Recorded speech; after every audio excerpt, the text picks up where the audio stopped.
It's my privilege this morning to introduce to you Peter and Tricia Demaio.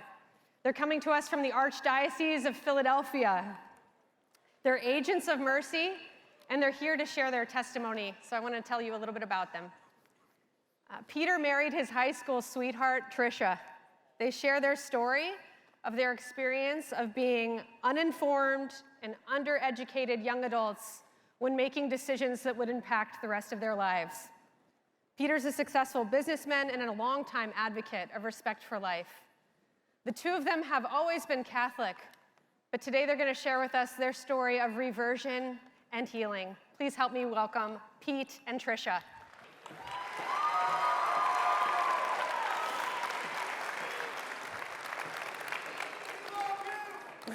Love you too, guys. Trish, I'm Pete. This is my wife, Tricia. So great to be with you guys. How we doing, Life Fest? Come on, we can do better than that. How we doing, Life Fest? Trisha's going to start us off with a quote from one of my favorites, Mother Teresa. Give yourself fully to God. He will use you to accomplish great things on the condition that you believe much more in His love than in your weakness. That's what Tricia and I were able to do. We were able to believe much more in His love than in our weakness. We're going to share our story with you, and I hope that it's impactful for all of you. Tricia and I met when we were 15 years old and started dating. I was a pretty good athlete when I was a kid, and I was transferring high schools, and I thought I was transferring for sports, but here I didn't realize that God was introducing me to my wife all those years ago. And we met, she grew up on a farm. I grew up down at the beach, down the shore next to Atlantic City, New Jersey, and we started dating, we fell in love. The only problem is when Tricia and I were 15 years old, we didn't have a proper understanding of true, authentic love. And I know that some of you will be able to understand that. And we're here to tell you that even if you don't understand that yet, it's okay, you can get it. And the answers are here. And the answers are here especially through Jesus in the Eucharist, as Pope John Paul teaches us. We didn't know the 4 Greek loves. We didn't understand that friendship love. We didn't understand that agape, that unconditional, or the eros, the romantic. We just knew that eros. We fell in love. We were romantically in love. And there's 2 things that Trish and I talk about that we would go back and change if we could. One, we would have saved ourselves for marriage.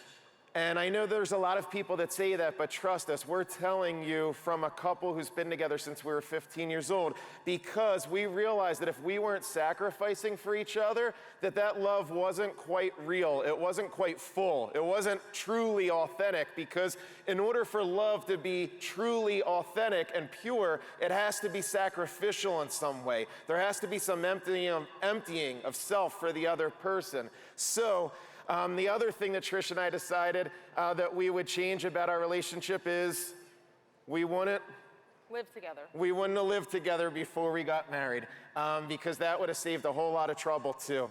So here's the trouble we found ourselves in, and I think that in today's day and age now, it's not an uncommon story. Tricia wound up pregnant in high school. And we were scared and we were nervous and we didn't know what to do, and we made an absolutely epic mistake that haunts us forever. And then she wound up pregnant again in college, and we made that same mistake all over again. And that time with the involvement of, speaking to our parents about it at the time, and it just wound up being an awful situation. So Tricia had 2 abortions, one in high school and one in college, and it's something that's been with us since then. We don't have time to go into everything that happened after that, but it was just an absolute disaster for us individually and especially as a couple, and then the ripple effects around us. So fast forward. I still love Tricia deeply. She graduated from college. We're living together in an apartment. We're like 24, 25 years old, and I'm in love with her, and I know that I want to move this forward and I want to be married, but we are so darn broken that I know that there is no way that we are going to be able to get married and stay married unless something actually happens or changes. So what God allowed next in our life was a tragedy. It was a trauma. My brother got diagnosed with cancer. My mom got diagnosed with the same cancer a year later. I was about to lose my mom and my brother. And then my brother died. But before he died, something really important happened. We were all together at my parents' house for Sunday night dinner. And Tricia was saying how we're not engaged yet, and I'm gonna buy her a diamond bodysuit, but this poor finger's still gonna be empty because she's not gonna have a ring for me yet. And I knew she wanted to be engaged and get married, but I knew we were broken. And I was sitting with my brother in the other room, and he had one eye and 11 tumors in his head, and he said, "Petey, what are you doing?" They call me Petey, I'm the youngest. And I said, "What do you mean?" And he said, "You love her, don't you?" And I said, "Yeah, of course I love her, Mikey." And he said, "Well, why don't you give her a ring already?" Right? Gut shot. He knew something I didn't know. He understood love, and I didn't understand it. And he understood a pure love, a self-giving love, right? A sacrificial love, and I didn't get it. But I wanted it. So I asked Tricia if she would marry me. And she said yes, thankfully.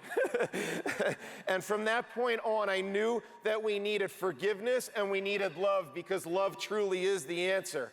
If you look at Luke, when I started reading the Gospels and I got to Luke 6, 27 through 49, but specifically when I got to Luke 6, 37, and it says, not to judge others, because if I judge others, I'm going to be judged. Not to condemn others, because if I do, I'm going to be condemned. That really stuck with me, because I was like stubborn and I held on to grudges. I was holding grudges towards Tricia. She probably was towards me. We needed a lot of forgiveness, so we began to forgive.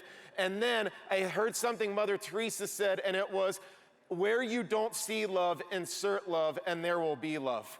And I knew we were at like a rock bottom situation with love, so I decided to just start inserting love over and over again. And Tricia did the same back for me, and it wound up being this gift of love for each other. And something miraculous started happening in our engagement and then in our marriage.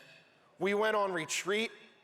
We went to confession and confessed everything, including the abortions, and really for the first time in our young adult lives, felt that healing grace that comes from God and that power of the sacrament of confession. And then after that, we knew that we needed like a renewed virginity. We needed a purification. We needed a cleanse, not just of ourselves, but for each other. And that happened too. And I asked Tricia coming off of one of the retreats, honey, I don't want you to take the contraceptive pill anymore. I learned all about it, and I love you too much. I just lost my brother. I can't handle losing anybody that I love that much. I don't know what all the side effects and dangers are. I don't want you putting anything in your body that's not supposed to be there. She was a nurse. She totally understood.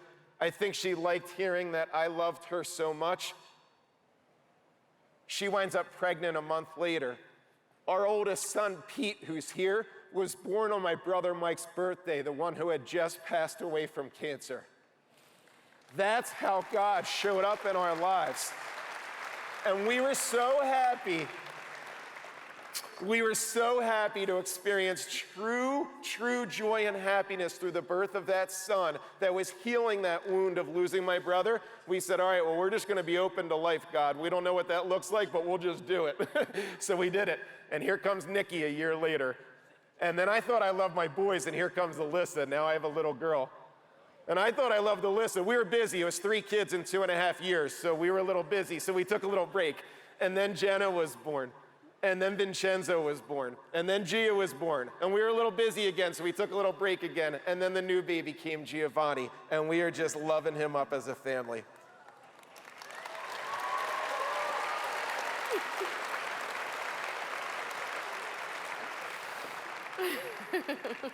On the car ride down here, we had to tell our younger children who didn't know about this yet. The 3 older ones knew already, but in order for the 3 little ones to be sitting here with you, we had to tell them.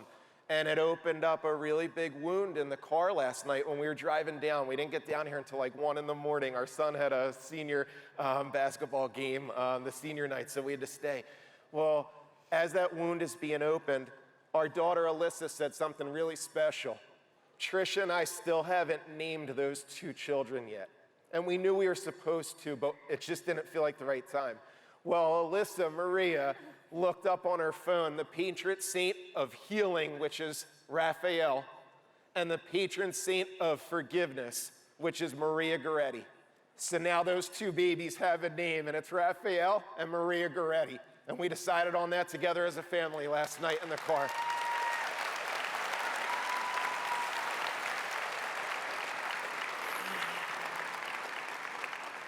We've made enormous mistakes, but we have God and we have love in our marriage and in our family and in our lives, and we're willing to give our yes just like Mary taught us.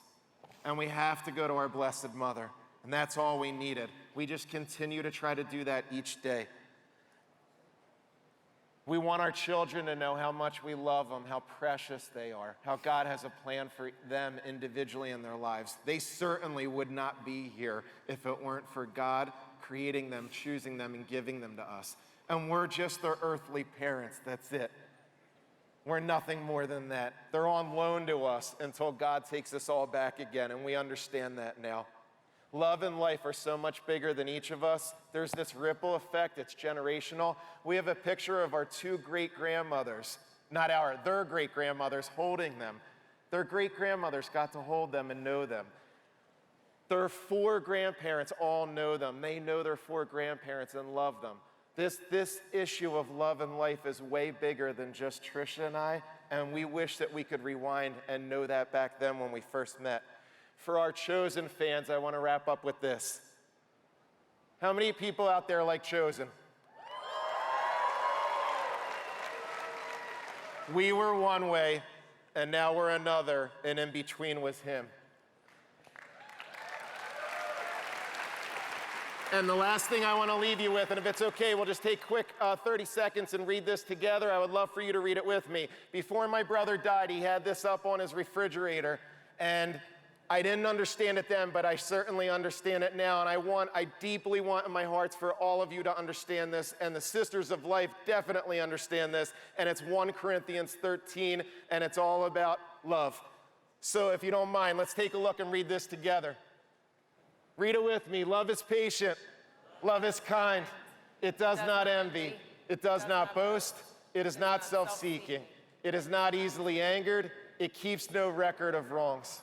Love does not delight in evil, but rejoices with the truth. It always protects, always trusts, always hopes, always perseveres. Love never fails. And now, these three remain: faith, hope, and love, but the greatest of these is love.